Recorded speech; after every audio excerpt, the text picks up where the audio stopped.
Good day, Flexers! This is Miss V.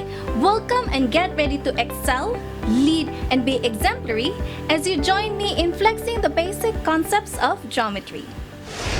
Geometry is the branch of mathematics that deals with the measurements, properties, and relationships of points, lines, angles, surfaces, and solids. In this video, we will tackle a few of the most fundamental concepts in geometry called the undefined terms. Specifically, it aims to target the following objectives, which are to define, use, and enumerate the characteristics of the undefined terms such as point, line, and plane. Why are these called undefined? Well, it is because they can only be defined circularly, which means in terms of each other or of themselves. In short, they cannot be defined but can be described.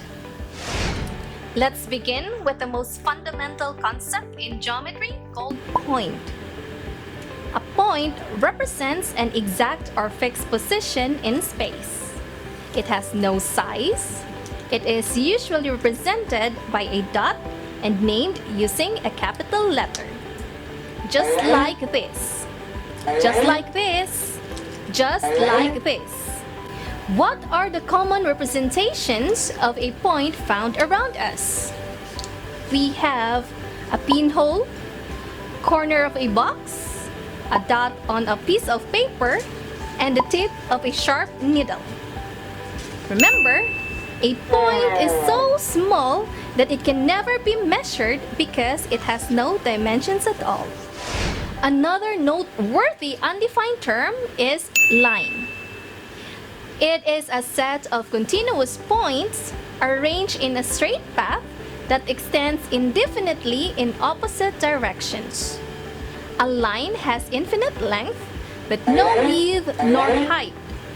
You can use any 2 points on the line to name it, or an italicized small letter as indicated.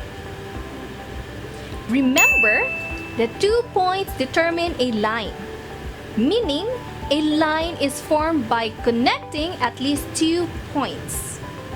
Here are some representations of a line: the edge of a piece of paper, curtain rod, and a ball pen. The third undefined term is plane. A plane is an infinite set of points connected that form a flat surface extending indefinitely far in all directions. It has infinite length and width, but no height nor thickness. It is also called two-dimensional object. It is usually represented in drawings by a 4-sided figure. It can be denoted or named using at least 3 letters. A piece of paper, surface of a picture frame, blackboard, and floor are some examples of a plane.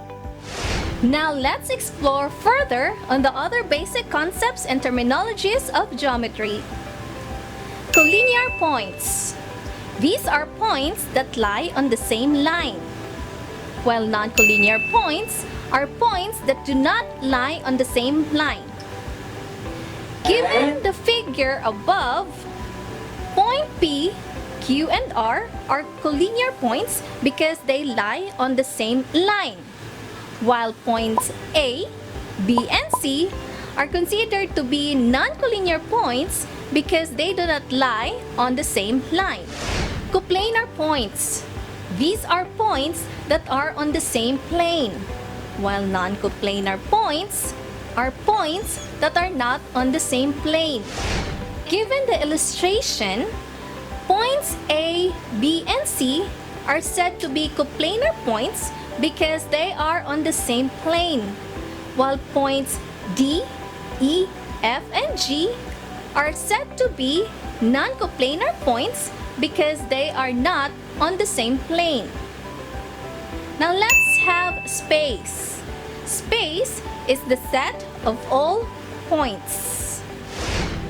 Now, we will be describing more basic geometric figures using models, symbols, and definitions. Intersecting lines. These are two lines that cross or meet at one common point. They share one point, which is called the point of intersection.